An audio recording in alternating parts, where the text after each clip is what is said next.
Good evening, everyone. My name is Nicole Denese, and I have the distinct honor of introducing our MC for the evening, Mr. Ryan Rocca. A Mississauga resident and student, Ryan is a local reporter who began his career as a journalist at the age of 8. Since then, Ryan has interviewed David Miller, Justin Trudeau, Tim Hudak, Andrea Horvath, Rob Ford, Dalton McGinty, Marcel Dion, and the one and only Hazel McCall. Did I mention he's only 16 years old? A grade 11 student at St. Martin Secondary School, Ryan is currently a reporter on Rogers TV's Access Peel and Mississauga 411. He's previously reported for Breakfast Television and City News. We are truly ecstatic to have him here this evening. Please welcome Ryan Rocca.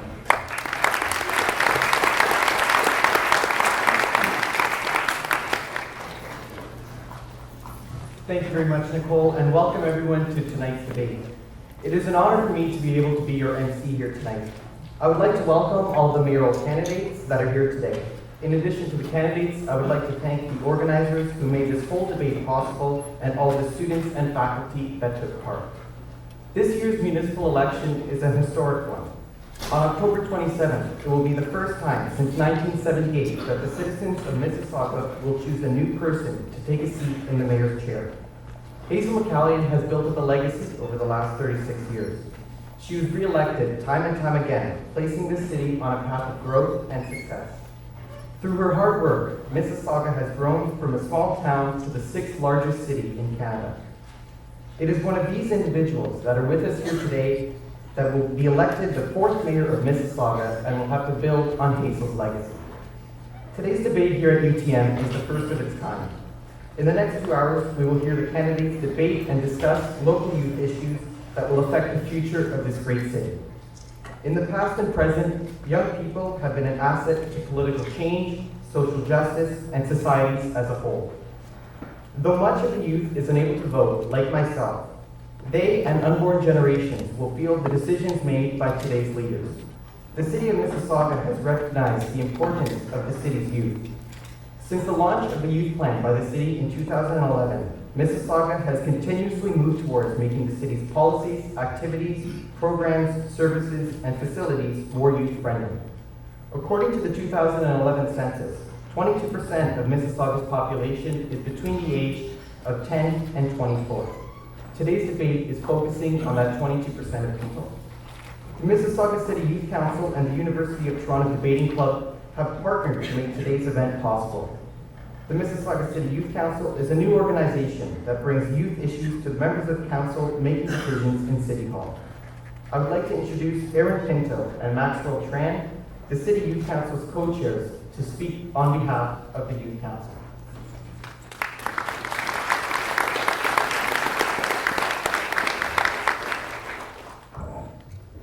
Thanks, Ryan. Hello, everyone. Good evening. Just a few quick words from us, as I'm sure all of you are just as excited as us to get this forum moving along. My name, as Ryan mentioned, is Aaron Pinto, and this is Maxwell Tran. We are the co-chairs of the Mississauga City Youth Council, which recently launched this year. The council was established to provide young people in Mississauga a hands-on learning opportunity to learn more about political affairs and a chance to reach out into the community and influence how our city works. We welcome each and every one of you on behalf of our 11-member council at today's mayoral forum. It's going to be a very, very critical election for Mississauga, our home. At this very junction in time, the Mississauga City Youth Council and the UTM Debating Club decided to work together to bring the forum, which was simply an idea in the very beginning, into fruition. We all believe it is imperative for youth to be engaged and integrated in all aspects of life here in Mississauga. Ladies and gentlemen, one of the candidates who are sitting in front of you today could very well be our future mayor. It's vital, therefore, that we ensure they have youth in mind when creating policy and their positions. and they must take into consideration our views and aspirations and make sure that we are heard and considered so that Mississauga can truly be a youth-friendly city. Youth have always played a very important role throughout history, and we need to let this legacy live on. Thank you, Aaron. I just wanted to add a couple of comments. As a young person, I think for too long youth have not had a say in politics. And so it's so important that we have an event such as tonight where youth can come to ask questions and to find out what the future mayor of Mississauga thinks about issues that are important to them. The youth voter turnout in the past few elections has been really poor, and our goal is to improve that. But that starts first with informing voters and making sure that they make the right decision. So this event has been the culmination of many months of hard work, and we have many thank yous to extend. So first off, I'd like to thank all of the mayoral candidates for coming out tonight, taking some time out of their busy schedules for this event. I'd also like to thank Ryan Rocca, our MC, and the rest of the Mississauga City Youth Council, especially Nicole Denise, who's taken a major leadership role in this event. I'd like to thank the UTM Debating Club, led by President Taha Mahmood, and some other thank yous. I'd like to thank my City Councilor, Ron Starr, for taking time out of his schedule tonight to join us, as well as Lauren Murden, the Special Events Coordinator from the University of Toronto at Mississauga. She's been a tremendous help to us. So with that, I'd like to again welcome you. We have a fun and informative evening planned. And now I'd like to welcome Taha Mahmood, the president of the UTM Debating Club, to say a few words.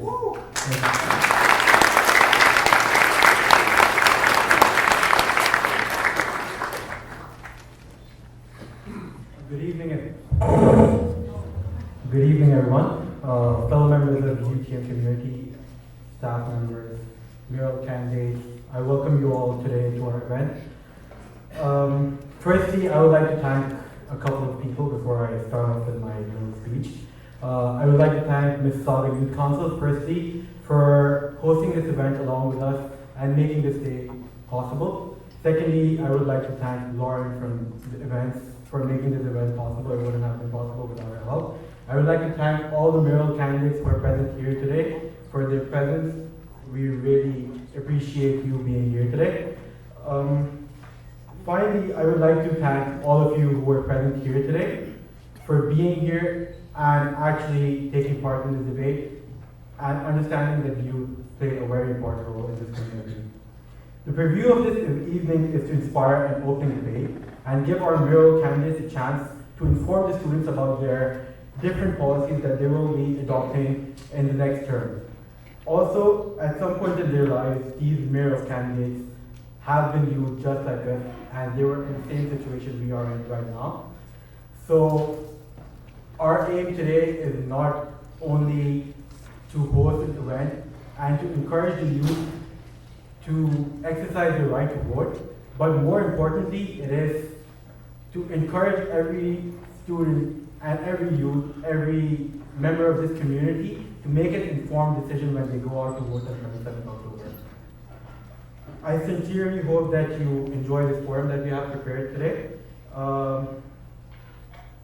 Once again, I would like to thank on behalf of UTM Debating Club for you all to be here, and I would like to thank all the mayoral candidates to be here. Hopefully this will be an informative session for all of you. Thank you.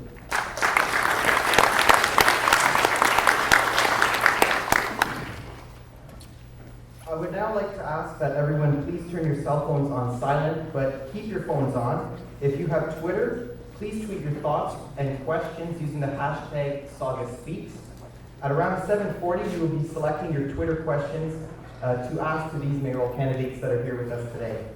For those in need of Wi-Fi service, the username and password can be found on the handouts that were distributed upon your arrival. The password, believe it or not, is KittyCat with a capital K and is case sensitive.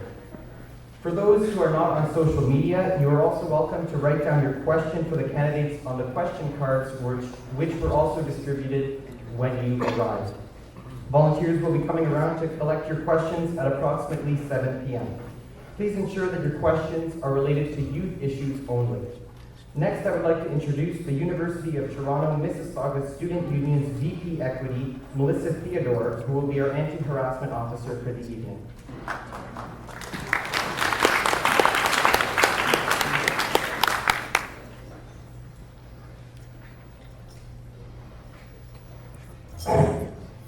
Good evening, everyone. Before we begin, I would first like to welcome the land that we're on.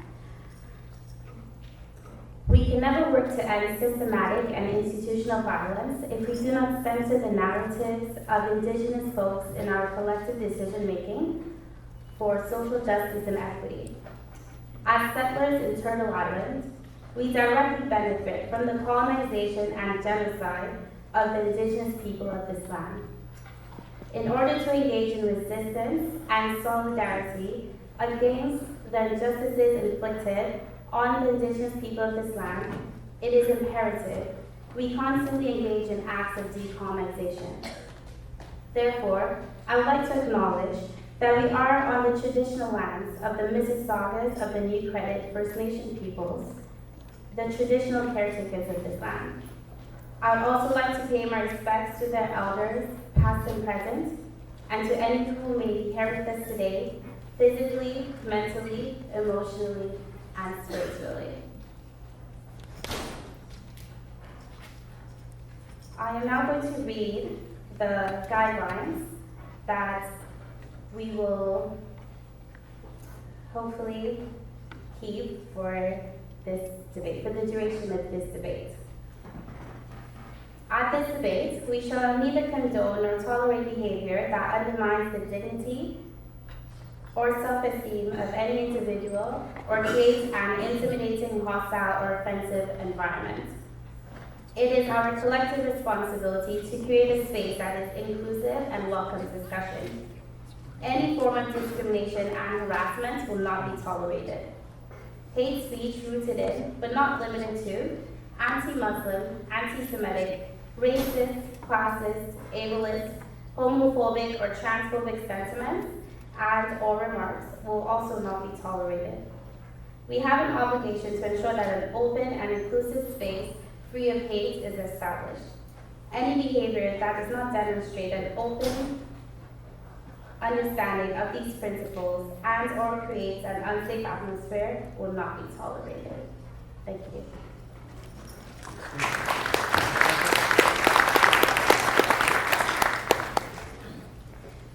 Thank you very much.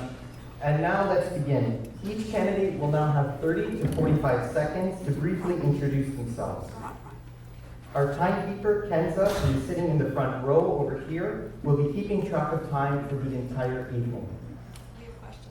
Yes. Where's the time?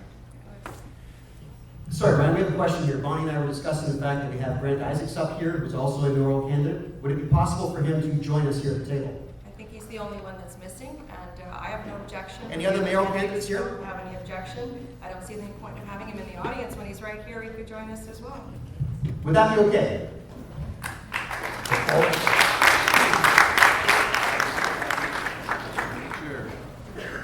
How about fairness and equity?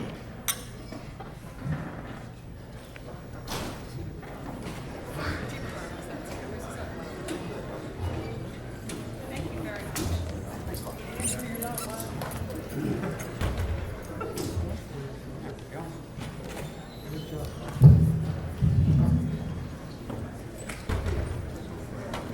Brent Isaacs, come on down.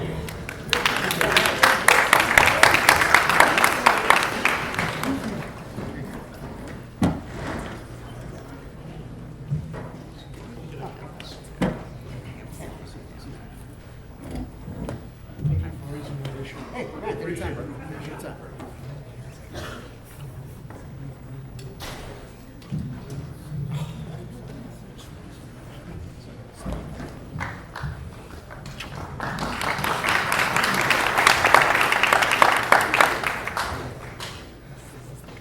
Okay, now let's continue. Candidates, please note that when you see a yellow card from the timekeeper, that will mean that you have 10 seconds left to finish your response. And when you see a red card, that will mean that you have to stop speaking. Unfortunately, Paul Fromm and Shiraz Siddiqui sent their regrets and alerted us that they could not attend this evening. We still have all of these wonderful candidates with us here tonight. We will now begin with Scott Chapman to introduce himself. Hello, my name is Scott E.W. Chapman, and I am running for mayor of Mississauga. I am 24 years old, and I am a product of all the hard work and dedication that Mississauga has put into the past 4 years. I'm a product of our education systems. I know it well. I don't own a car. I rely on our public transportation system. I am connected with the bottom of the food chain, and I'm trying to help out some of us down here. Thank you. Thank you very much. Ms. Fromm, go ahead. Good evening, bonjour, ane, sego, since we're in the land of first credits. I just want to thank the organizers here at UTM, the Mississauga Youth Council, and of course the Debating Club for hosting us tonight. I want you to all know that I'm U of T alumni, graduated in 1978 from International Relations and also political science. I was actively and civically engaged like many of you, and was president of the U of T Liberal Club in those days. And after leaving university, I had a business career for 20 years, worked for Fortune 500 companies like McDonald's Corporation and the Walt Disney Company, was a founder of a small business, and was delighted to be elected as a member of Parliament in Mississauga, Streetsville, and Meadowvale, and today I serve as a city councillor in Ward 5. Thank you very much.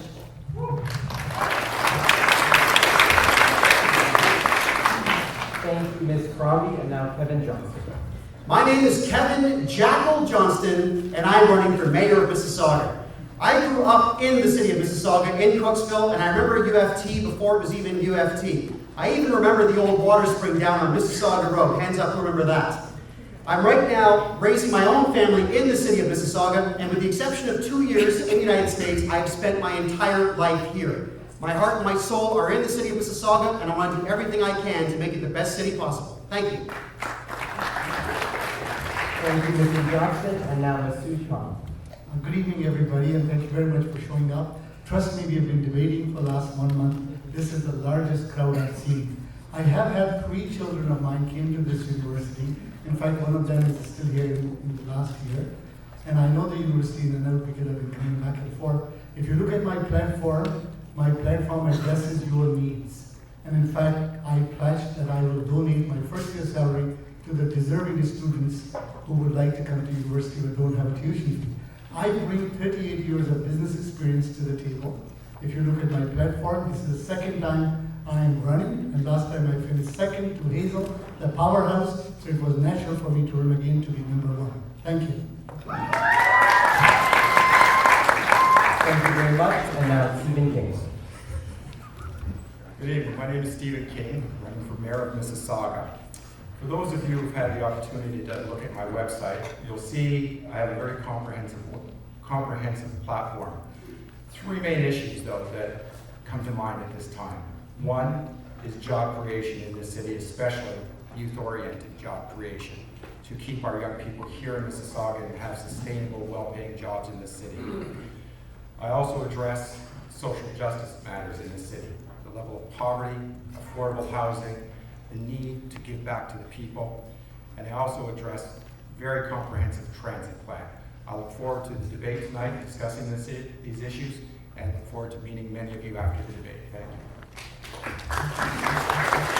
Thank you very much, and now Mr. Mahoney. Good evening, everyone. My name is Steve Mahoney, and I'm running for mayor because after 36 years of amazing leadership from Hazel McCallion, I think we need strong hands and experienced leadership to take over from her. Big shoes to fill here every day. It's a big job, but I think I have the credentials and the background to do it. I've been elected 8 times by the people of this great city and served for 26 years at all 3 levels of government. I bring the knowledge, the connections, the understanding of what needs to be done, the knowledge around municipal financing, how we can build our transit, how we can continue to keep taxes low, and how we can make Mississauga an even stronger city. And I'm hoping on October 27th, you will elect me as your mayor. Thank you.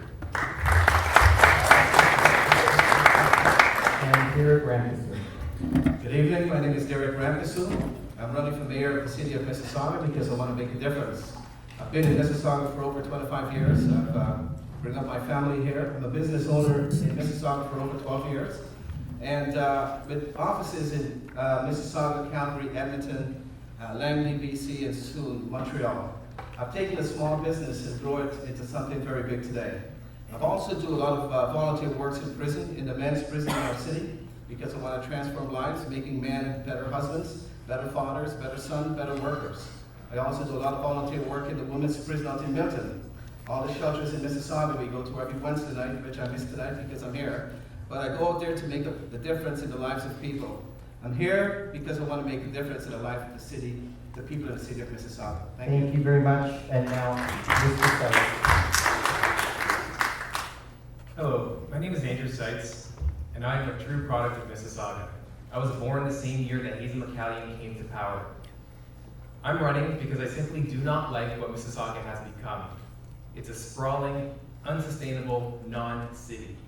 Our downtown is a joke, and sadly, after 36 years, our transit system is still broken. A lot of that lies in the way Mississauga was built, planned and built. It is absolutely unsustainable. We do not have the road permeability to have a proper transit system. On top of that, in 36 years, not much has changed in terms of what one can do in Mississauga.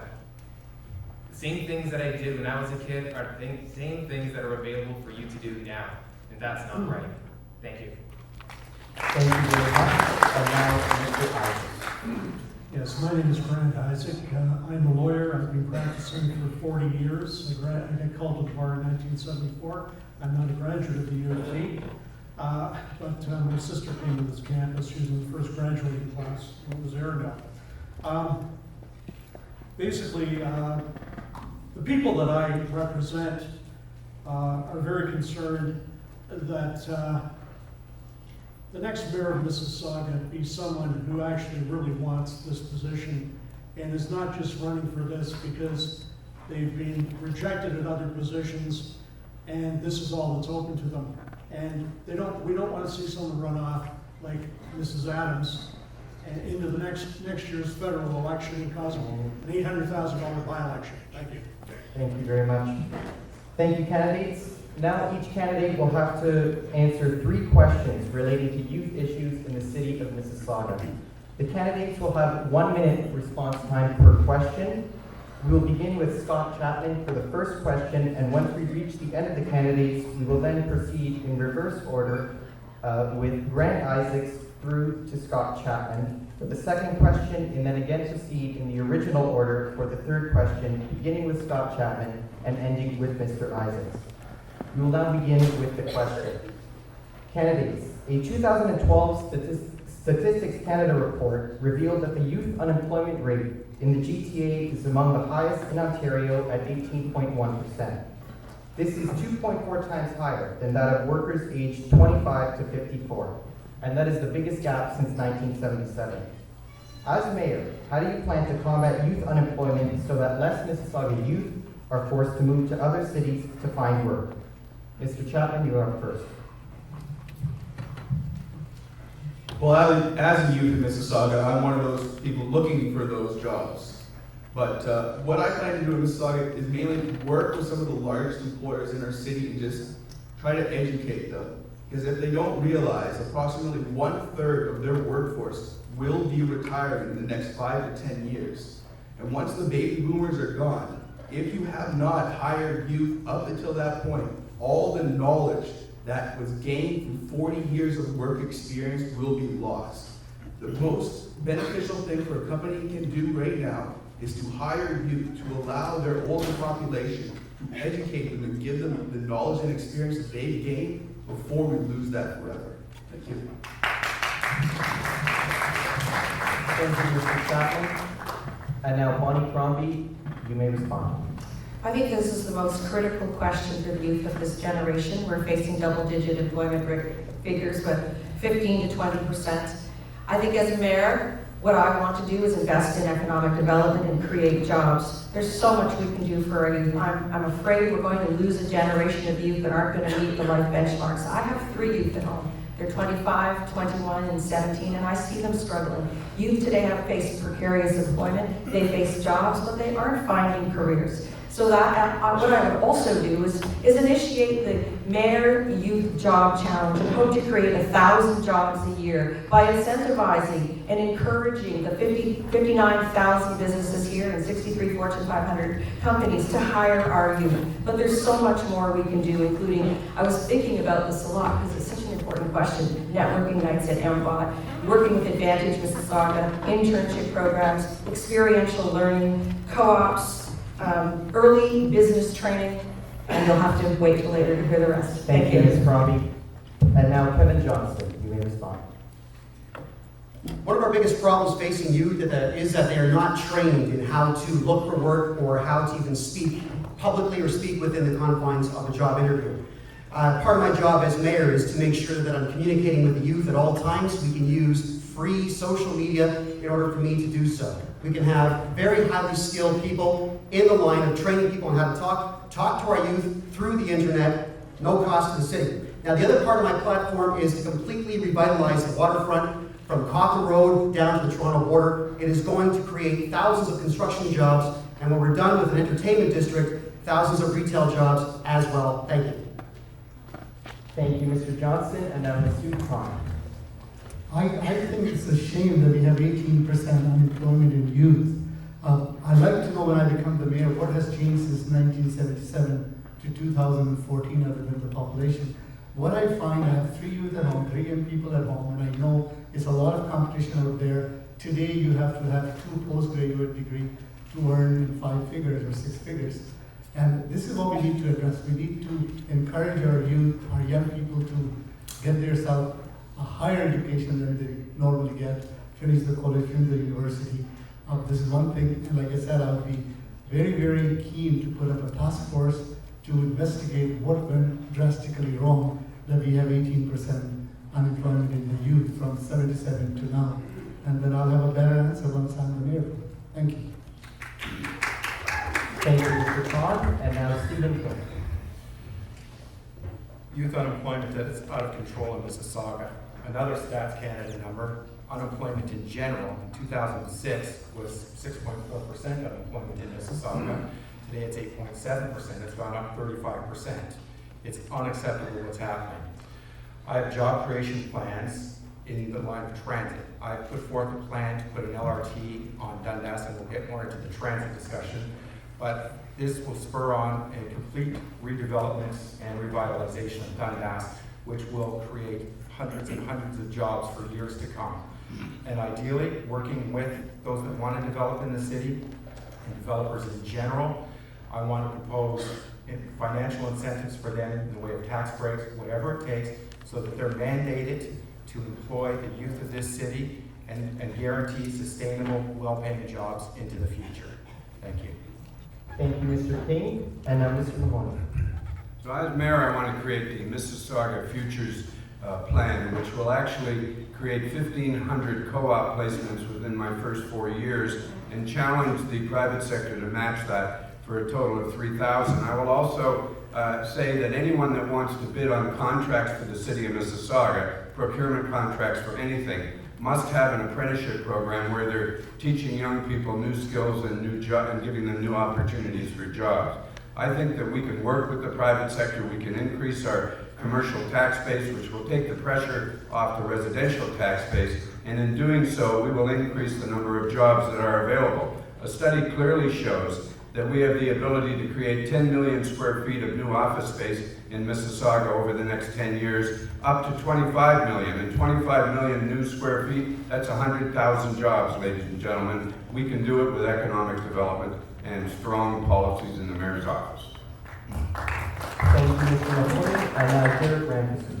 You know, I've owned a small business in Mississauga, and I've seen so many youth came in for work this past summer. But this year alone, we have brought in 2 companies from another city that create 75 jobs, and I've seen 75 youth went to work. But as mayor of this city, I want to guarantee you that we're going to be talking about this in the next 4 years in election. I will fix the problem. We will make this problem go away because we need to create jobs, and not just jobs, but high-paying jobs so people don't have to worry about using the food bank. I know how to do that. I know how to bring jobs into our city because I own a business. And in 4 years from now, we will be talking about different things. I will be talking about jobs. We will be talking about transportation. We will be talking about these things that we have in our city. We'll be looking at different topics that are coming up that we will even probably will see. But I will put out a plan in office for 25 years where we can make things better in our city and get the people working and get our transit going and look to the future and not back at the past. Thank you, Mr. Rankin, and now Andrew Sykes. Leave. Get out. It's a little too late for those of you that are already in school, but really immediately after high school, you should be going out and exploring the rest of the country or exploring the world. Now, for jobs, job creation, your future in Mississauga is cooperative. Create co-ops. Look around you, your fellow students. Build a social enterprise with that. Co-ops, social enterprises, this sort of business generally creates higher wages, better working conditions, and keeps the money within the community. That's your future. You know, anyone that's born and raised in Mississauga generally goes through one of the two. You're either a warehouse worker or you work in a fast food joint. And if these are the types of jobs that we're considering or that are only available, you'll never be able to afford a house. And all these development jobs really depend on non-stop development. Thank you very much. And now Mr. Isaacs. Yes, this is an issue that I can say is very close to my heart. I run my own business. I've operated my own law practice for about 38 of the 40 years I've practiced law. One thing I notice is that a lot of my clients have had a lot of problems getting money from banks to expand or start businesses, and if they can't get that money, they can't create those jobs. And a lot of young people have come in with excellent ideas, and again, they don't have the credibility at the bank. I, as mayor, you're probably familiar with the term moral suasion if you've taken economics. I will use moral suasion on the government, on the banks, specifically the banks. If they want to do business in Mississauga, they have to make credit more available to those who want to expand and those who want to start businesses and create new jobs. Thank you. Thank you, Mr. Isaacs, and thank you to all the candidates for your responses. We will now begin with question 2, and I would like to remind the candidates that we will be proceeding in reverse order, beginning with Mr. Isaacs. Question 2. Many youth rely on MyWay Transit to get to and from school, and while UTM students are eligible for MyWay Transit passes, others must pay the full $3.25. As mayor, what other plans would you implement to reduce congestion and make commuting throughout Mississauga more affordable for youth? Mr. Isaacs, go ahead. Well, on this issue, there's been a lot of talk of this LRT. I think we have to approach the transit issue in very small incremental steps. One of the big steps, I think, one of the first steps is what Go Transit has done, and that's double-decker buses. Right off, we increase the capacity to move people. We double the capacity in the same area. I would go to articulated buses. And I would also go to smaller buses that maybe can go into smaller areas where at certain times of the day there's not the demand for a large bus. I think that that is cheaper to operate. They might not be as timely maybe as the larger buses, but at least we would get into the areas where transit is needed for elderly people, also disabled people, and get them to, the thing is we've got to get people to bus terminals. If we can get them to the bus terminals, we can get them into Toronto. We can get them wherever they have to go. Thank you. Thank you. And now Mr. Sykes. Well, just to say, I'm against the Hurontario LRT. I don't think we should be building LRTs anywhere. What I propose is to reallocate the funding for the LRT to extending the subway from Kipling Station to Square One. That's something that we've been begging for since I was a kid. I also propose that we have 24-hour transit tickets. So you buy a ticket and it's valid for 24 hours. That's the only ticket you need to buy in a day. We need a 24-hour transit system because we don't all go to bed at the same time. And this is a major step in order to get people to actually take Mississauga Transit, is that we need to have tiny electric buses like we do in Quebec City that go through our winding roads and pick up people, so you don't actually have to walk particularly far to get to a bus stop. These little electric buses cross a couple of arterial roads and drop people off there, where our regular buses will bring them to wherever they need to go and then get back onto a tiny electric bus. This is the Thank major you, Mr. step that we Seitz. need to have. Thank you. And now we can let Derek Rankin respond. Thank you. You know, I've got a couple of youth and young adults that attend this university, and I've mentored them for a long time in our church. And one of the things that they struggle with is transportation. Father works late in the morning, can't get out of bed because he works all night, and the mother works throughout the day. But one of the things that they're struggling with, transportation, and what I want to do as mayor is to help these youth and young adults, take some of the pressure off of them. Not let them pay $3 and whatever it is for buses, but give them a break. Give them a break, whether it be $1 to get back and forth. I know how hard it is. One of the kids was working at McDonald's, minimum wage, but only working a few hours a week.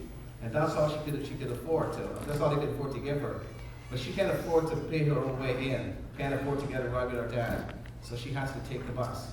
I want to make it easy for these kids not to have any pressure, not to stress themselves out. They got enough homework already. Let's give them a break.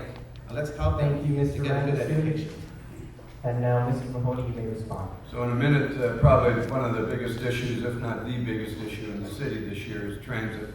We collect 47 cents out of every transit dollar in the fare box, 53 from the taxpayer. We have to reverse that, and the only way to do that is to get more people using it. The formula is fairly simple. If more people use transit, it'll be more effective, it'll be more efficient, and it'll be more affordable. If we want to give a break to all students and to seniors, we need to increase the ridership of the entire transit system. The way to do that is to make it more efficient, to make it bigger and better. The LRT must go. The BRT will open soon. I propose HOV lanes to start moving cars with multiple occupants and buses quicker to the GO trains, quicker so they can get into hook up in the subway. And I propose them east-west on Dundas, Burnhamthorpe, Eglinton, and possibly even Derry Road. We're taking a look at that. Increase the efficiency and we'll increase the ridership and we can reduce the cost. Thank you very much, Mr. Mahoney. And now, Stephen King. I'm not in favor of the Pure Ontario LRT. It's being touted that this is going to address congestion issues. However, when you look at the data supplied in the plan, congestion is going to go up. There will be more cars per lane on Pure Ontario if we go forward with that plan. As well as Brampton doesn't want it going up their main street now, so it's basically getting kicked back to the drawing board anyways. I proposed an LRT on Dundas connecting to the Kipling station, creating that east-west connection with Toronto, and that will spur development on Dundas, creating jobs for everyone in this city. To address the congestion issues on Pure Ontario, I also propose HOV lanes, and with the LRT, I would also propose to have shuttle buses from UTM, South Common Mall, connected to the Dundas LRT to address those issues. And yes, we also need efficiencies. Today, transit just doesn't serve us well. Thank you, Mr. King. And now, Mr. Khan. Days are gone when Mississauga used to be a debt-free city. I've been saying in every debate that we need to rewrite the business plan. We have to run the city like a business where you balance your book. You take from here and put it here. So as a mayor, I would like to write a new plan for the city of Mississauga, including gridlock, because that's a very serious problem. But I always wonder as a voter and as a taxpayer that this gridlock is not new. It's been here for over 15 years, but all civic leaders never addressed this important issue, never came up with a plan. All of a sudden, post-Hazel, everybody has a plan. My plan will include a special task for the students. My plan will include HOV, like Steve Mahoney said. I agree with this. I am a supporter of LRT because that will really help. And we have to increase the ridership of buses. And like Steve Mahoney said, again, I agree that we have more riders, we can manage our budget and bring the price down. Thank you. Thank you, Mr. Khan. And now, Kevin Johnson. I've always had the dream of free transit for students and for seniors. A bus is a massive billboard that a whole ton of people see when they're driving around the city. The problem is we have most of our buses without full vehicle wraps on them. We need to have better sales forces out there selling this advertising space so that we can bring the cost of ridership down, but also so that we can make it free for seniors and for students. Actually, that's it. Thank you. Thank you, Mr. Johnston. And now, Ms. Cronin. So the question is, how do we make commuting more affordable for our youth? And I'm very, very proud to be the only counselor to stand up in council and vote in favor of extending the U-Pass to part-time students as well as community college students. I think that would have made things affordable. The difference between a full-time student and a part-time student is one course. I also think we need to enhance our bus schedules. They're unrealistic. I want to ensure that you have adequate transportation and express buses.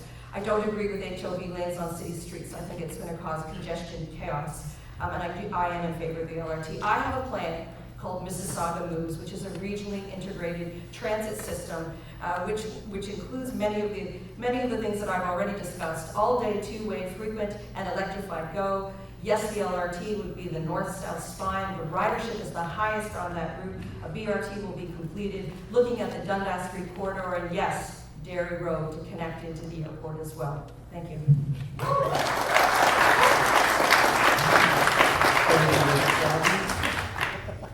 And now Scott Chapman. I took the bus here. I went on the number 10 and the 44 to UTM.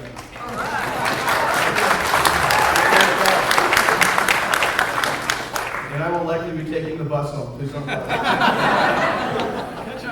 Well, I would consider myself, comparably to the rest of the candidates, a little bit more into touch with our Mississauga transit. I have a comprehensive transit plan that I'll be releasing next week, but I can just go over the gist of it with you now. I am in favor of the Huron-Ontario LRT. That is stage one of my transit plan. After that, in 2025, I will begin the environmental assessments to build a subway along Dundas, starting at the 403 in Oakville, going all the way to Kipling Station. In 2028, I will begin the environmental assessments for BRT along Erin Mills Parkway, going all the way to the 403 and into Brampton if need be down to the GO station. I would go further, but I only got 10 seconds left. So next week, you can go on my website, mississauga.com, to find out more. Thank you.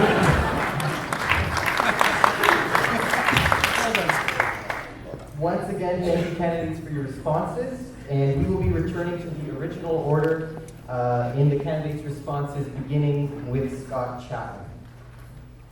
Candidates, out of the thousands who find themselves homeless in the GTA, over 20% of them are youth between 16 and 24.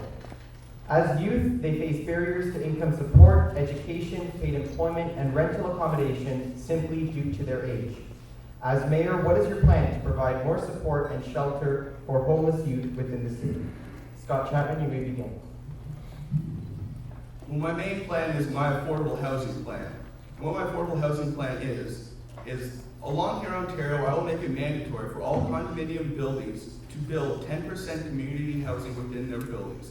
This will allow direct access to our major transportation, which our lower income families are in desperate need of. Apart from that, I will also have it mandatory that all apartment buildings built along the Huron-Ontario corridor again will have 10% subsidized rent due to Mississauga, allowing more affordable housing to be built and continue to be built throughout our city. Try to get our waiting time down from 9 to 15 years to hopefully 5, but maybe even 1, but that's just the pipe dream. Thank you, Mr. Chapman. And now Ms. Crum. Well, I think it's shameful that a community and a city as affluent and prosperous as Mississauga, that we have 11,000 homeless people, and that 59,000 people use food banks each month, and 17% of our population live in poverty. What we need is a mayor who focuses on economic development and creating jobs, but at the same time, we need to provide affordable housing. So we have a 17-year waiting list for a 3-bedroom unit and a 7-year waiting list for a 1-bedroom unit for subsidized housing, and we can do better. We need to build more variety of housing stock that's affordable. You know, we are no longer this ideal dreaming bedroom community with the large picket fence and 2-car garage.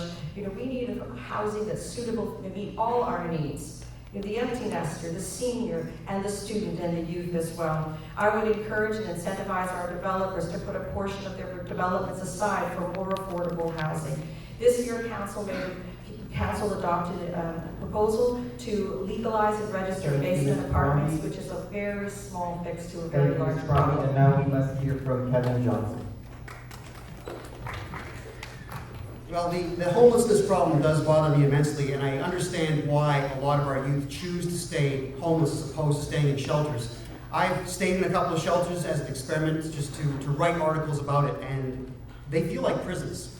You've got the concrete walls, everything is stainless steel, sinks and toilets. It doesn't feel like a home, and you're wanting to get out of there as quickly as you can. So as for affordable housing, yes, I would like to focus on that. We have affordable housing on the northeast corner of Highway 10 and Highway 403.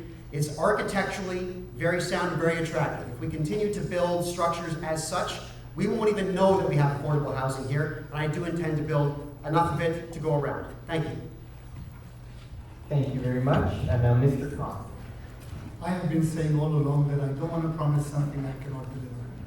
Affordable housing is a serious problem. We all know. I'm a real estate broker. I get the first-hand information. So many people waiting for it, but I think there's a problem with the system. I've been involved with one of the projects, affordable housing, and I noticed that everybody staying in affordable houses do not really deserve to be there. So first of all, we have to fix the problem. We have to look at the criteria again. And then also, like I said, being in the trade, I feel that every builder putting up subdivision anywhere, we should ask them to donate some land or build affordable housing within their subdivision. And I think once the builder come up for this permits and everything, I understand they're asked for a land for school and park and everything. Why can't we ask them to give a little land for affordable home? And I think that is one solution to cut down this 20%. The second solution is to fix the system, how you get affordable housing. Thank you. Thank you very much. And now Stephen King. I keep hearing about this building affordable housing. First, I don't know where we're going to build it. Every time I turn around, I hear about how we're developed out. There is no more land to do all this development and building on. Sure, there are areas that need redevelopment, like Dundas will knock down some areas and we can build housing. I've stated that we need to hold developers accountable and hold them to providing affordable housing. I put out a 15% platform on that issue. In order to address housing, affordable housing, we don't necessarily have to build it. If we've got $100 million to go build a building, we have $100 million to give subsidies to people and let them live in the homes they're already accustomed to living in. The next issue is we have to address the root problem. The only way to truly change the way the society is today is to create jobs, affordable, livable jobs within a community, and address the poverty issue, which is why people are homeless. Unemployment and low wages need to be addressed. Thank you. Stephen, what you may respond, sir. As a former federal cabinet minister for Canada Mortgage and Housing, I was responsible for building a lot of affordable homes and providing the money right across Canada. As a past president of Peel Nonprofit, which is now Peel Living, I was heavily involved in it. But I interpret this question a little differently. It's about youth homelessness. If they're on the street, I suspect there's a little bit more going on than just not having an affordable house. I think there might be substance abuse, there might be a dysfunctional family, there might be problems at home, they might have been cast out, the marriage might have broken up. It's all about strengthening the family unit. We need to reach out to these young people. We have street workers that work at the Region of Peel to go out, and we actually have those people now. Go out and talk to these young people, find out what their issues are, and determine how we can develop programs to help them. Bringing them into an affordable house is not going to solve their problem if they've got other multiple issues that could range from substance abuse to mental illness to physical abuse to problems at home. That's what we need to address. Thank you very much. Thank you. You know, I do volunteer work at the shelters and I see youth and young adults in there every Wednesday. But one of the things I do is I mentor them to find out what their problems are, why they're there, and to see how I can help them get out of that situation. But one of the things that I think we need to do is to create better jobs, get them involved, get them to be busy doing something. If we don't give youth and young adults jobs, you're going to be in the street getting into trouble, doing these different things, out of in the shelters. And that's the problem we have. So I think what we need to get to the root of the problem, see what the problems are. But we need to create jobs, like I said, and affordable jobs, that they can afford these places and they can afford to do the things that they want to do. But unless we do something about it, next 4 years from now, we'll be sitting here talking about the same problems. And I'm a person that doesn't like to talk about stuff always. I'm a person of action. I like to make things happen.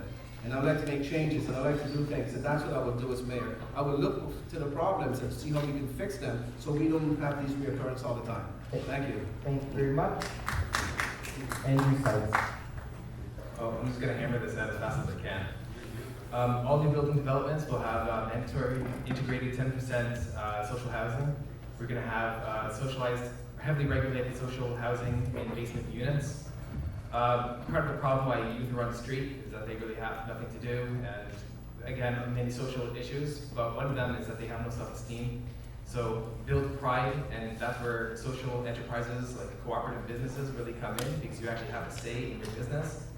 But I'd also like to see Mississauga start its own development corporation, so that it can go out and actually build the units, because developers aren't going to sell at a loss. And you know, it's hard to say that a city should actually be losing money, it shouldn't.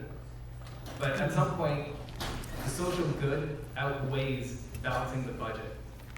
And if a development corporation that Mississauga owns can go out and develop rental units and units for youth as temporary shelters. Thank you. Thank you very much, Mr. Isaacs. Yes, developers can't be expected to lose money, but they don't necessarily have to make money all the time. By granting them the permits they need and et cetera, we allow them to make some pretty big profits. So I think once in a while they could maybe just break even. But this again is a matter of increments. I mean, if we have people out on the street, we have all kinds of arenas that are heated all over Mississauga. I mean, these out of the cold programs they have in Toronto, we can bring people in, get them out of the cold, give them a sleeping bag, at least let them sleep.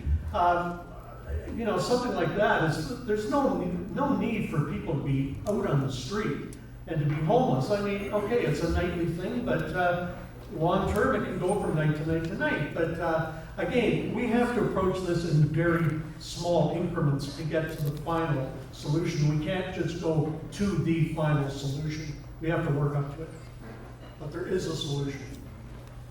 Thank you once again, candidates. I would quickly like to ask that the audience pass along their youth-related questions to the center aisle, where volunteers will pick them up.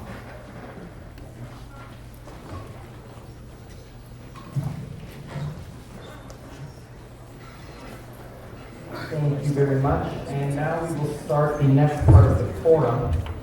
In this part, each candidate will now have the opportunity to pose a youth-related question to a fellow mayoral candidate. Each question cannot exceed 30 seconds to state, and each response cannot exceed 1 minute and 30 seconds. Once again, I would like to stress that the question must be related to youth issues only. We will begin with Grant Isaacs. Once he returns, he can speak, but let's start with Mr. Sites.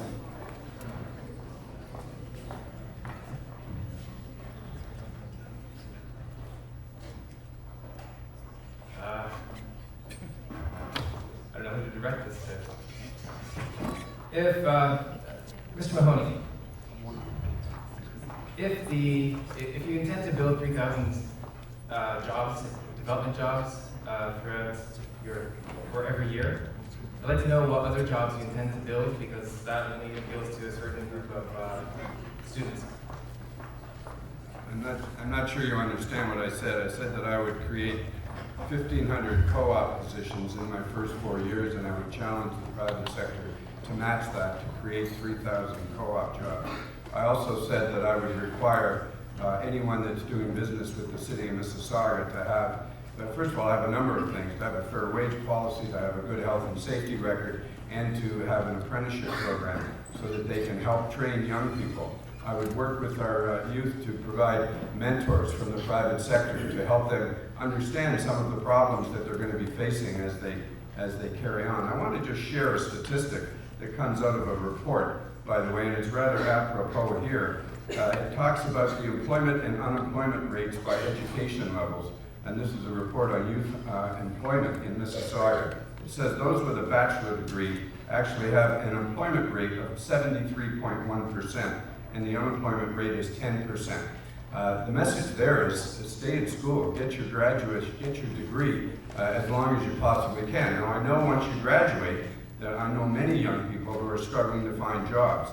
And that's where I think the co-op program, the apprenticeship program, the experiential learning program of working with mentors in the business community will help people get those jobs as they go forward to build a career. Thank you, Mr. Mahoney. And Derek Ramkasu, you can now pose a question to a candidate of your choice. Thank you. My question is for Bonnie Crombie. You've been an MP for a number of years in our city. I want to know how many jobs you're bringing to the city for youth and young adults in your ward. In my ward or in my riding? And In your I want riding. to really thank you for the question because I'm very proud of the record I have as a member of Parliament for Mississauga Streetsville and the record that I have had and what I've delivered for my residents in Ward 5.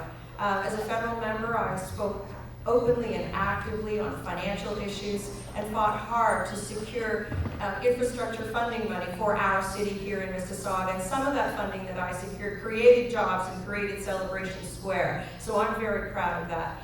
In my ward, in Ward 5, I'm very proud of the work that I have done there. I've created the first business improvement area in Mississauga in 22 years, which really helped us attract new businesses to Malton, helped us retain businesses, and it created jobs. And I'm very proud of that. I'm proud of the other work that I've done, creating a shinny hockey league. I'm proud of the work I've done on riding boundaries and to close down the crematory.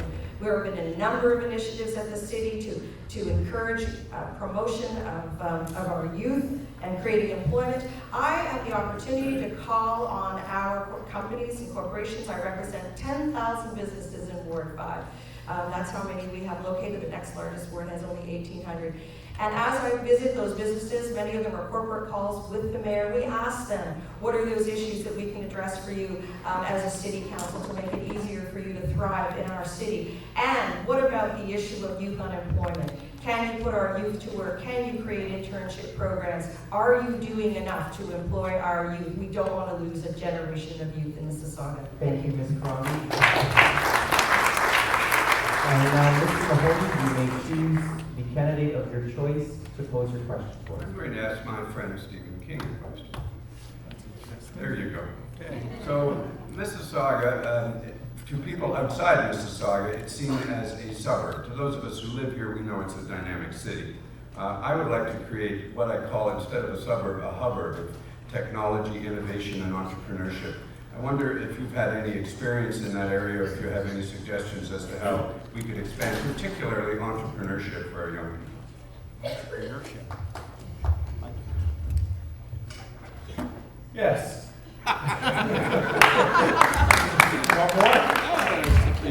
I have a concept to turn Mississauga into a smart city, a connected city, which will be driven by the youth of this city. Not the world, and I'll use Barcelona as an example, whereby connecting everything together, everywhere you go, everything is monitored. We could turn Mississauga into the technological capital of this city by driving that and putting it forth and being a beacon for the rest of the country and setting the example of how to create a smart city. There's one. I like it. Thank you very much. And now, Mr. King, it is your turn to pose the question. Question for Kevin Jackal Johnson. Oh. We're all getting along so well, aren't we? There you go. Kevin, I didn't really hear a plan for youth job creation in the city from you. Do you have one? Mr. King, I've worked with youth my entire adult life. That includes coaching hockey and every sport that Mississauga has. I've also worked with co-op students, I believe now for the last 16 years. So to answer your question, yes, the easy answer is I do have a plan to create youth jobs. Most of it's going to be utilizing my position as mayor to have influence over youth to come to the appropriate YouTube channels that the city is going to run, to learn what they need to learn about how to find work within the city of Mississauga, and of course, job creation with the new waterfront. That's an easy one. Thank you. Thank you very much. And now, Mr. Khan, you may pose your question. My question is for Bonnie Crombie. Bonnie, you're the only one on the table who is a sitting councillor still serving the city. We are here today with all the youth at the UTM, listening to them, trying to solve their problem, promising them for future. I'd like you to put it on record in front of everybody that in 4 years of your term or tenure, how many times have you sat down with these students to listen to them and to listen to their problems? Oh, that's an excellent question, and I really want to thank you for that, because I have met with UTM, SU countless times. I don't even know how many. They come see me each year for sure. So let's say a minimum of 4. We've engaged them. I've been at pub nights here. I've come to the Christmas parties. I'm a U of T alumni, so I'm here often, Masood. I also want to say that I was part of the Mississauga Summit that had the Job Creation Challenge. It actually challenged our corporations back during the height of the recession to create jobs. And I'm very happy to hear that 75 jobs each summer were created as part of that challenge during the height of the recession. So university students could have summer placement in companies in Mississauga. Thank you very much. And now, Kevin Johnson, you may ask your question. Yes, my question is for Mrs. Crombie. Bonnie, on the off chance you become mayor of the city of Mississauga, what are the fees that people are going to have to, homeowners will have to pay for basement apartments? And if and when they run into red tape with getting their basement apartments legalized, will they be able to call you at home for help? They're going to call you. You're the 1-800 call center right here. Thank you for, this is actually a very important question because the province mandated that cities provide affordable housing and allow basement apartments. And we were in favor of this initiative, but we wanted to structure it so that it would ensure the safety of the tenant. So certainly it allows homeowners to have subsidy for their mortgage, make their mortgages more affordable, but it also allows tenants to afford their rent in basement apartments. But we want to ensure that they're safe. So the ideal is that typically basement apartments must be renovated, must be brought up to code. Now, very few have done that. I raised the issue back in June when they happily announced that we have registered our first basement apartment. And I put up my hand and I said, my goodness, we passed this legislation in January and we've only registered one. What's wrong with the process? So what's wrong is there's a lot of red tape and the cost is very high. There's an initiation fee and then an annual fee. And I think that that's really something that needs to be reviewed going forward. It's too expensive for people to register their basement apartments. And there's an annual fee. And if they have to modify those units to bring them up to code or renovate them or retrofit them, that's an additional cost as well. So we want to make it practical and affordable for both homeowners and for tenants without having the homeowner go through a lot of extra tape. But at the same time, we want to ensure the safety of those tenants. Thank you. And what's the fee? How much are you going to charge? Fees were, I would like to review it. The fees are $500 if the owner occupies the first time and $1,000 if an investment unit, and the renewals are $250 and $500. So you can see they're expensive, but in addition to that, there's the renovation costs. Okay, Ms. Crombie, you can now ask your question. May I just bend the rules slightly? I have a question and I just want all the candidates to respond yes or no. May I do that?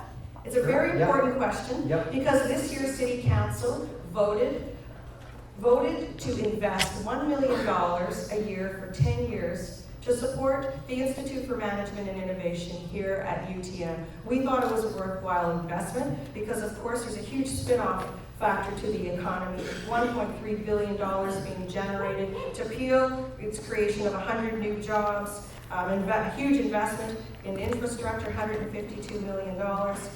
And there's precedent that the city invested in also at Sheridan College. But it wasn't a unanimous decision. So I want to ask each mayoral candidate, would they have said yes to the $1 million a year over 10 years? Or would they have said no? Okay, because it could be perceived as a provincial issue. We will start with Mr. Isaacs down at the center of the table. Just a yes or no answer. It's very hard for me, but I think I would say yes. Thank you. Yes. I'll have to look into it, but maybe yes.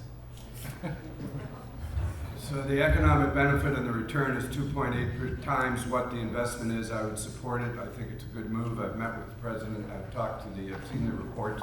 economically or will attract Yes or foreign no? students? Yes or no? The answer is yes, Thank you. with an explanation. I don't want to get in trouble. Yes. Yes, with pleasure. If it makes sense, it makes money, yes. You just say that it wasn't unanimous on council, but your next mayor will continue the investment deep, hopefully. It's up to Scott. Yes, what's your answer, Bonnie? Yes, well, I voted for it, of course I did. And now, Mr. Chapman, you may ask your question. My question shall go to Ms. Crombie.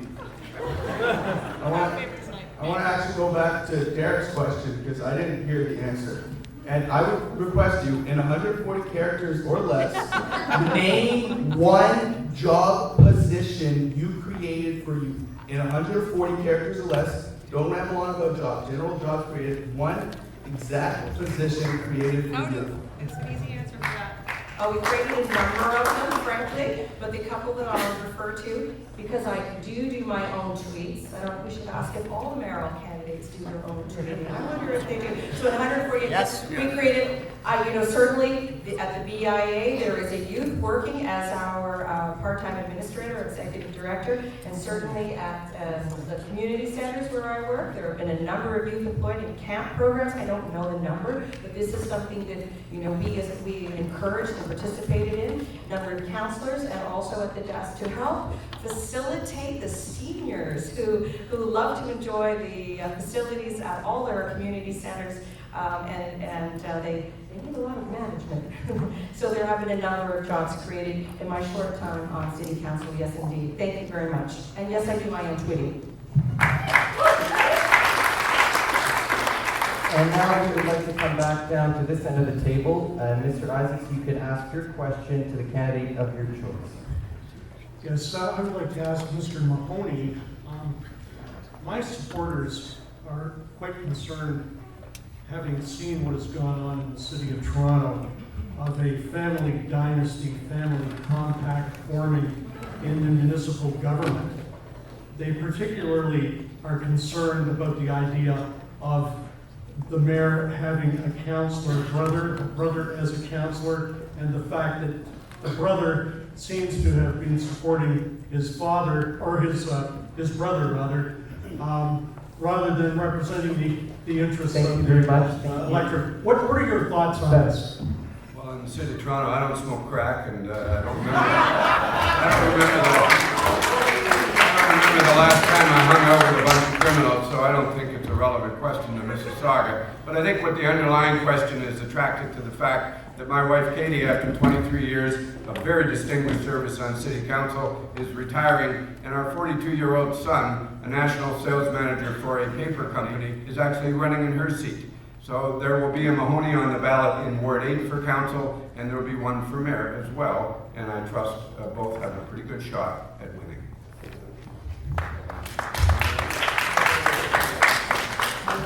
Thank you once again, candidates. We are now going to move on to ask the questions that the audience has submitted.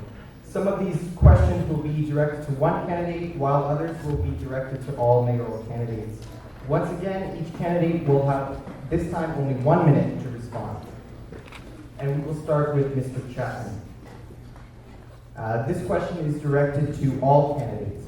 If elected mayor, would you engage youth in your decision making? Considering I'll be engaging myself, yes. And now Ms. Crombie. Well, yes. Certainly, we have a very vibrant Mississauga Youth Advisory Council that currently exists, and many budding politicians started their career on that MIAC Council. We also now have a Mississauga Youth Council, and I have worked with my youth counselor, on some initiatives. We have met and we have discussed issues. And of course we will engage. I believe in participatory and open dialogue, and opening up the budget process, and opening up the windows and letting the sun shine in. And I want everyone to participate, especially our youth. I also want our seniors to be more engaged as well. And I'm going to have to structure a seniors council to make sure their needs are heard and their needs are met. But certainly, I listen to the views of our youth every single day when I come home. 25-year-old, a 21-year-old, and a 17-year-old. So I am very abreast of their issues and their demands. Thank you.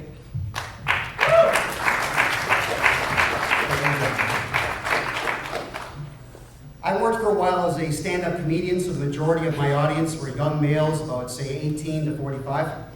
I find that if I don't entertain and or stay engaged with the youth, I can very quickly lose touch with what's really important. So the answer is yes, I intend to discuss very key issues of the city with youth as often as they would like to do so. The phone number joke comes from me, stating clearly to the entire city that you all have my home phone number now, 289-997-6545. When I am there, that's going to be available. You can call me at home and book appointments with me. I'll be there. Thank you. Thank you very much, Mr. Johnson. Youth is the future of our city, and absolutely, in fact, like Mrs. Crombie said, that we already have a youth advisory council. Even the mayor has a separate youth council, and which is functioning very well. So of course, yes, I'll be very, very happy to have all the youth give us some advice, join the youth council. And one thing we would like to do, Sheridan and UTM, I like to have an advisor from there in my youth council. Thank you. Mr. Cook. Any candidate that would say no to this is just foolish. I'm going to tell you why everybody needs to say yes. Every candidate up here has ideas and a vision, but it's my idea, my vision. It's their idea, it's their vision. Youth, seniors, everybody has an idea and a vision. Nothing will ever get accomplished. When you work together and you create shared visions and shared ideas, then you have both sides of the issue wanting to push it forward because they have a shared idea and a shared vision. Thank you. You can call me at the mayor's office. I don't think I'm going to be home very much. So, but Third time he's cracked that joke, by the way. in all seriousness, I've been involved with youth all my life. My adult working life, certainly, we moved here in 1969, raised 3 boys. I coached hockey for years, baseball. My wife has been heavily involved with young people. She was a school secretary before she got elected to council. Beaver leader, all of that. We have worked with young people. We've had them in our home. When you have 3 boys, you always find out that there are many more that come around. Certainly, I support the Youth Advisory Committee, the Mayor's Youth Advisory Committee. I want to make it as strong as we can possibly make it. Continuing to search for new ideas by listening to young people. I chaired the Prime Minister's Task Force on Young Entrepreneurs for Prime Minister Chrétien, and I traveled this great land, meeting with young people from sea to sea to sea. I was so impressed and so enthused about the people that I met. Now, it's a few years ago, but I know today's generation is equally as qualified, equally as eager to help. I want your advice. I will be a mayor who will listen to you, will try to help you with your particular issues as we go forward. But more importantly, I want you to give us ideas at City Council, and I will be open to listening to them. Thank you, Mr. Mahoney. There's one fan up there. And it wasn't even your wife. I didn't bring her. She's actually out canvassing where she should be. My answer is yes, absolutely. You know, when I first took over our business in 2002, my son was 10 years old. And what we would do, we would go out every Saturday to the mall, we would make tough decisions. That's me and his time together, and go out to just have breakfast and we'll make tough decisions. But a lot of times, some of the decisions he gave me, some of the ideas he gave me is very good, and I implement them into our business, and it works. But earlier this year, I read an article in a Toronto Star, where a young kid in the U.S.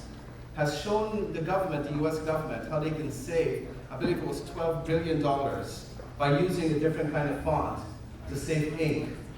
And absolutely, I would engage our youth and our young adults in what we want to do, because they have great ideas. They know what to do. They're in school, and we need to use them to develop their ideas and to implement them.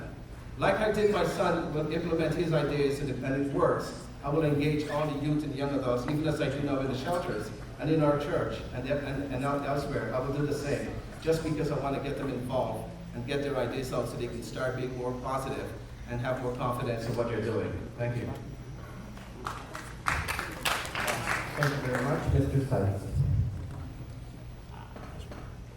Well, I think that we should have actually more council meetings, and not just at City Hall, that we should actually bring councilors and the mayor to various schools like UTM, our high schools, our senior centers, our community centers, so people can actually get engaged. And also have them at different times, because not everyone can go during the day. There's something else that I've got. It's called citizen votes. And that's 11 citizen votes. So it's sort of like a general election where you can actually vote on the direction that Mississauga takes, because we have this visioning symposium that went on a number of years back, and it was completely static. The answers were already given. So if Mississauga needs to re-engage its citizens, if you participate in the citizen votes, we'll actually reduce your property taxes, the taxes that you pay, if you participate in all of them. Thank you. And Mr. Isaac. I've always listened to youth. Their opinions are very important to me. We bring them into the office, co-op students from the community colleges, high schools. We have 2 co-op students from Waterloo living with us right now at our home. I just want to say, talking to the youth of Mississauga, one thing, my son obtained an NCAA hockey scholarship.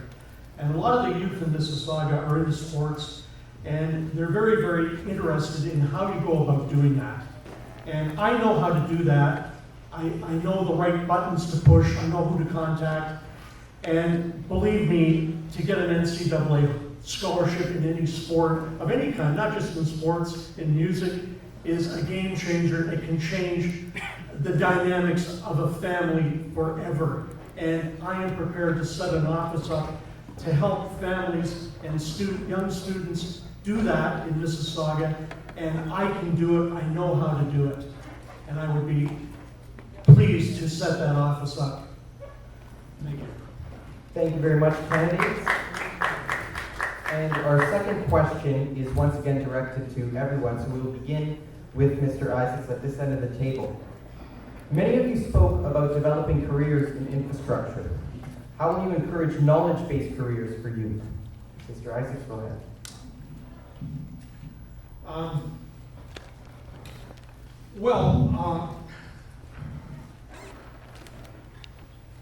As far as careers in infrastructure, I think probably in that situation, what we would do is maybe offer incentives to companies that are prepared to offer these positions to young students. We could offer tax incentives. We could offer grants. This is the situation right now. In a lot of situations, we do have an office in Mississauga where grants are available. I directed one student, a law student came to me for a job, and I directed her to the city of Mississauga, and she received a grant through the city of $3,500 to set up her own business, which then worked for me and worked for other lawyers.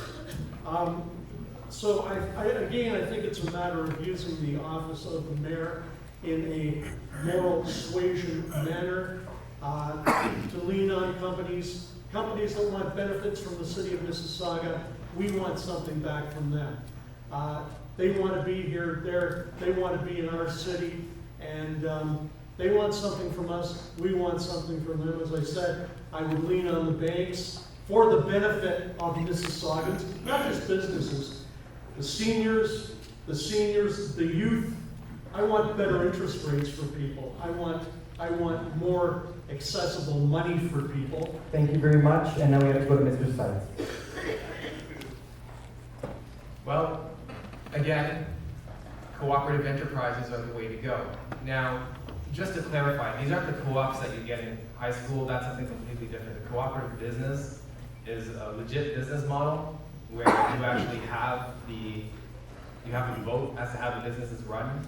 You retain profits from the business. It keeps money within the community, and it generally gives you better wages.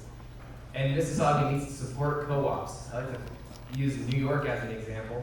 This budget, they allocated over $1 million just to start, just to have startup co-ops and support the ones that already exist.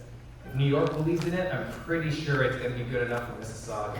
This is a great way, and it doesn't have to be knowledge-based enterprises or developments. It can be anything. Anything works as a co-op. It's the best possible business model you can create. It creates an internal economy instead of always trying to attract businesses from outside where there's competition. If they get land cheaper somewhere else, they'll just leave. Co-ops are the way to go. I cannot stress that enough. Thank you. And Mr. Randall.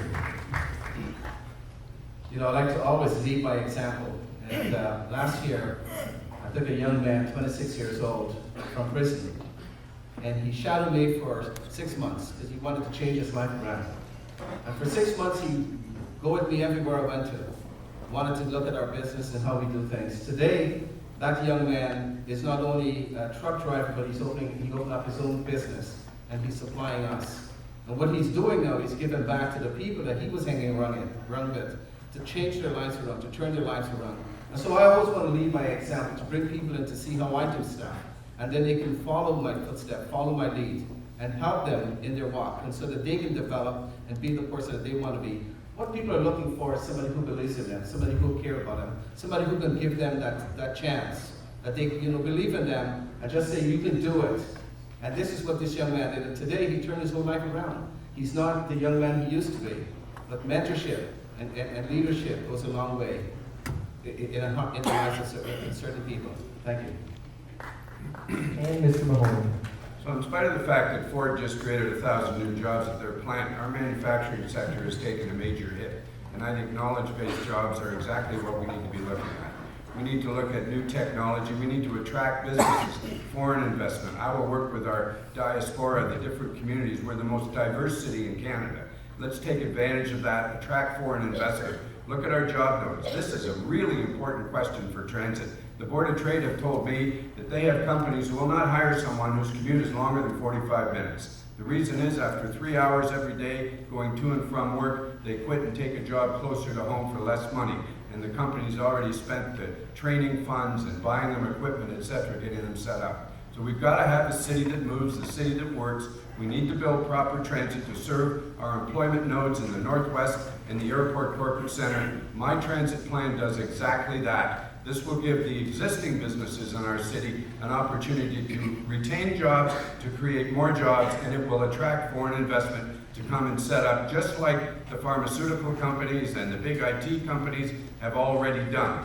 We need to go down that road because we're turning out young people out of school who have greater knowledge and who can share that, who have a tremendous handle on the technology. Even 12-year-olds know technology to an unbelievable level. That's where we need to focus to create those jobs, build the transit, make the city work. That'll bring the companies here with the knowledge-based jobs.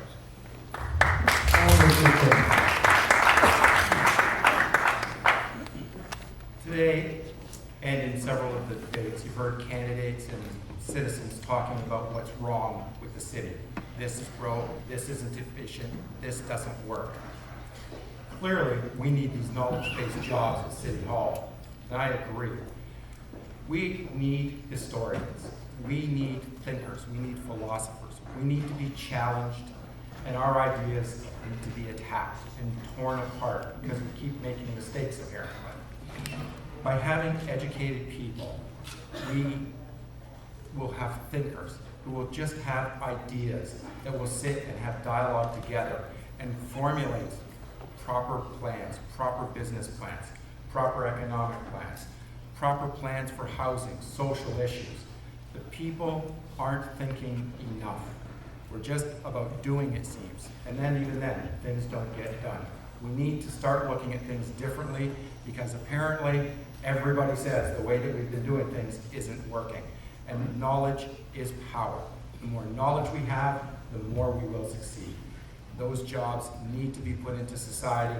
They need to be put into the highest levels of government as well. Thank you. And now Mr. Khan. Stephen just stole my line. I was going to say knowledge is power, and power takes you everywhere. So a knowledgeable person will have no trouble finding a job. There used to be a time when Canada used to get people coming from everywhere in the world. They were bricklayers, used to make $40 an hour. No knowledge, just know how to put the brick. That's about the only knowledge. Time has changed. Most of the jobs are knowledge-based. And I think, and I said it before, that this city needs a new business plan. It needs a businessman who has a solid experience, and it needs a good high-profile salesperson who can go out and sell and bring the money to the city. So you've got to have a good knowledge of job to get to where you belong. And I think this is where we need to work on it. We need to encourage our citizens, and the time has changed. I'm sure they realize. So knowledge-based job should be our number one priority. Thank you. Now, Mr. Johnson. As mayor of the city of Mississauga, I need to sell Mississauga to the entire world. And I'd like to bring R&D companies here. My job is to entice them to come. But also, I'd like to entice video game designers, TV studios, and entertainment companies to come here and create jobs, because they all require a lot of staff who have a lot of knowledge. And now Ms. Crum. Done. Short and sweet. Short and sweet is right. Our economy is moving towards being more knowledge-based. In fact, one of our strongest sectors here in Mississauga is what we call ICT, Information Communication Technology. So how do I see growth? I would incentivize, I would move towards the high-growth sector and incentivize and try to foster that culture of innovation and entrepreneurship. I would want to have Mississauga to have its own accelerator and its own incubator. But we could do more. We could leverage off our diversity as well. We have language skills here and business networks abroad, so we can attract in foreign direct investment to help stimulate some of the entrepreneurial sector as well. I would invest, of course, you need infrastructure in my Mississauga Moves plan, which is a regionally integrated transit system. And as well, I'd inspire the arts and culture sector, because there's a huge return on that as well. I think we need to look at Advantage Mississauga. Advantage Mississauga matches need in the marketplace with the skill trainings here in Mississauga, so we would ensure that our post-secondary institutions are training our students for the jobs of tomorrow. I would like nothing more for our students are being trained here in Mississauga, whether at UTM or whether it's Sheridan College in their business program, to find jobs so that they can stay right here in our great city. That's what I certainly like for my youth, and I'm sure those of you who are parents and adults would like that for the same. Finally, we need more experiential learning for our youth in the knowledge economies and paid internships. And I see one of my interns right Thank you, here. Ms. Crosby. We must move on to Mr. Chapman. I believe the question was, how will we create more knowledge-based jobs in the city? Well, essentially, if you listen to my first answer to how I'll get more youth employment, that falls into the same category as manual labor or a knowledge-based job.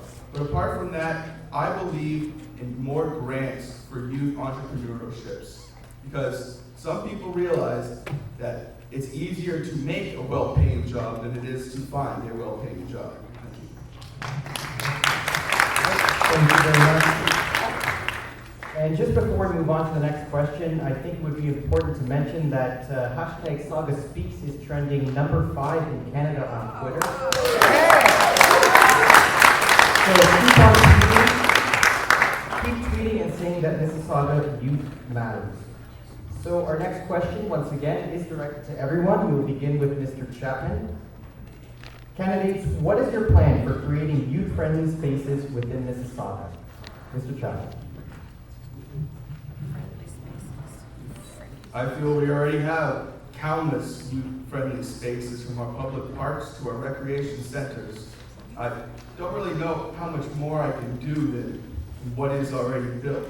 We have public parks, we have public swimming pools, we have public tennis courts, we have public running tracks.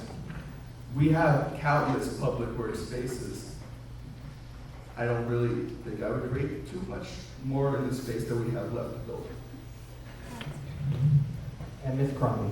Thank you. Well, I have a vision for a city that's a livable, walkable community with distinct neighborhoods that features, obviously I've talked about the regionally integrated transit system, that has a waterfront with creative spaces that's accessible and protected for everyone to enjoy, and a vibrant downtown that's a creative space and attracts people We are a celebration, we celebrate each other's cultures and diversity, and we're a festival city, and everyone comes together at Celebration Square to celebrate with each other. But we do need more creative spaces. A beautiful new piazza had just been opened up, a big square right here in Streetsville, built around the cenotaph, that is great creative open space. And I think we need more and more and more of that. So there's opportunities, whether they be at the waterfront, or in a band show, or a public square, or a public space, or whether it be more green space, such as Scholars Green, where people can gather, they can meet, they can share ideas, they can sit and enjoy each other's company and or have a cup of coffee. But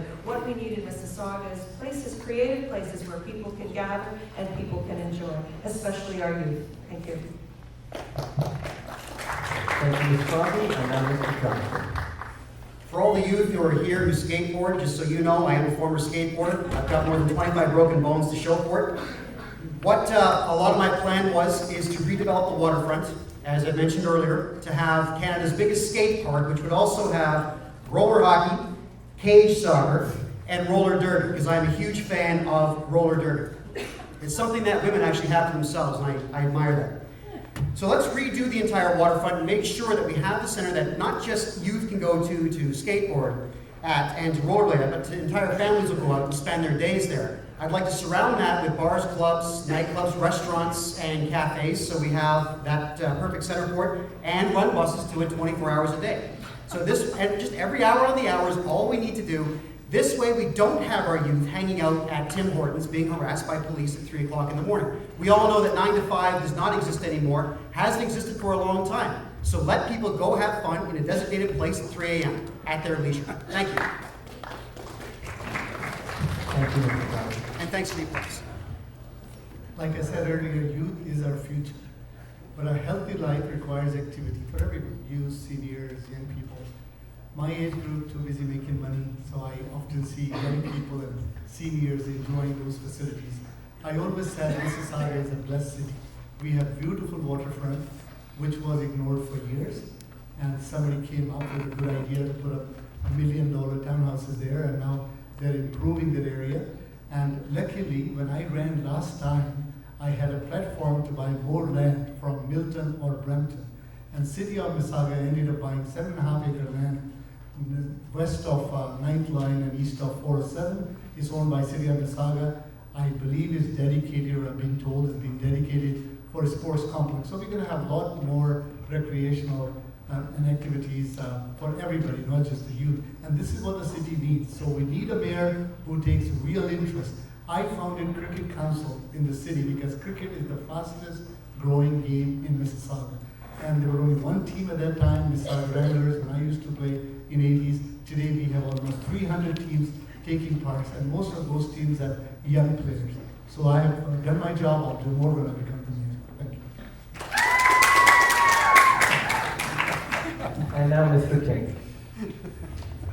Interesting question. We have Scott Chapman at the end, who's part of the youth. He says everything's fine. We have a bunch of people, a group of us, over 50, shall we say. And you're asking us what our ideas are for the 43. youth. 43, a couple younger. I'm going to go back to a previous question. I'm going to ask the youth what they want. I'm going to work with them, ask them what their ideas are, ask for their input, come up with that shared vision, and conquer it together. Other than that, it's not up to me. It's what you want. And then once we come up with that shared vision, I will champion it for you. Thank you. Thank you very much.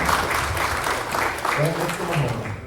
My platform calls for the establishment of what I call the Mississauga Play Fund, which is a partnership between the public sector and the private sector with service clubs, people contributing to this. We need to help disadvantaged youth who perhaps can't afford to get into certain activities, be they a sport like hockey or an activity like dance.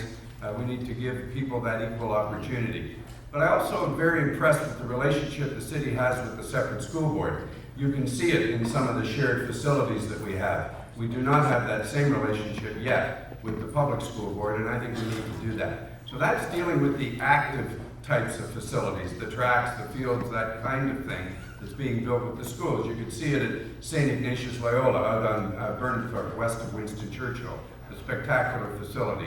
As far as passive facilities for youth to enjoy, I agree with the concept of a downtown that's walkable with clubs and pubs and things of that nature. That will come. We need to encourage that development. I also think that my waterfront plan will encourage the development of beautiful passive areas where people can enjoy the lake, where people can enjoy the beach, they can gather together, they can go for long walks, cycling, things of that nature that young people want to do. I share Stephen's idea too, if you don't mind me stealing it, that we need to get advice from the young people as to what they really see as their needs for the future. So it'll be a cooperative thing, working together with me as the mayor and the rest of the community. One of my campaigns I was saying, let's make our community center accessible to all. And not a lot of people can afford to use the community center as it is now. So I want to make it easy for each and every one. So have businesses and corporations and charity organizations sponsor these kind of programs. But I also want to see more, chess. People playing chess. People playing more dominoes, cricket, soccer, and more street hockeys and things like that we have now. One of the things that I really hate in our neighborhood where you got people who take care of their grass, and I think it's more important than having the kids be out in the street playing hockey, that they don't want anyone to run on their grass or anything like that. So I would abolish that and just have the community centers accessible to all the kids, and to make it more easy for them to go out there and just have fun and be more energetic and be more fit than what you're doing now. So I will encourage the kids to do those kind of stuff, and encourage parents and encourage organizations and businesses to help support these kinds of stuff. Thank you very much. And Mr. Sykes. Well, we definitely need more green space. Just to say, Stephen King has it absolutely right. We need to hear from you, and our youth council, as good as they are, just isn't sufficient. We need more access. We need to talk more. So back to the green space. We need to have our parks open longer than 11 o'clock. It'd be really nice to have 24-hour parks so that we'd actually have a place to go where we don't have to nurse a coffee or a tea painfully for several hours while we hang out. We also need greater access to our public spaces. We have a lot of public space in Mississauga, but it's militantly policed by the police or our security. And our police also needs to get out and walk the beat. This is the way policing used to be done. A couple of police officers walked down the street, they knew everybody, they knew the community. That was good policing. Right now they're just running around in cars, and that needs to be reformed, and we can do that with a majority vote on Peel Council. We also need incubators. This is very important. We have a lot of empty warehouses. Mississauga should buy the warehouses, renovate them, create little studio spaces so that we can have art and innovation. And it's too expensive to rent anything, to rent space in Mississauga. This is vitally important. If you're an artist and you want to create, or you need space in order to create your art, you need a place to do it, either minimal cost or absolutely free. Thank you. And lastly, Mr. Okay, well, when we talk about youth-friendly spaces, I think we're all aware that there is really a plethora of youth-friendly spaces in Mississauga. Where I live, there's the St. Marcelina's Field, which is actually a professional quality field. The Toronto Argonauts can practice there. It's an amazing field. The Hershey Center, again, is an amazing place. It's got indoor soccer fields, outdoor soccer fields, 4 rinks. Then we go down to Iceland. So we have a lot of that, but the problem I see with a lot of these places is that they're not really youth-friendly, because you can't walk in there and rent a pair of skates to skate. You can't go to Iceland and get a skateboard to go out and use the skateboard park. You can't get a bike to go out and use the biking areas in places where they have these mountain bike trails. I think, and there are a lot of people who aren't able to use these because they don't have the basic equipment to go there. I think anywhere you go in the United States, you go to Lake Placid, go to the arena in Lake Placid, you can rent skates very, very cheaply. And also, if someone doesn't again, have the means, they could be just given them. But that's how you let them use these great spaces that we have created. Thank you very much, Mr. Isaacs. And ladies and gentlemen, that concludes our mayoral debate for this evening.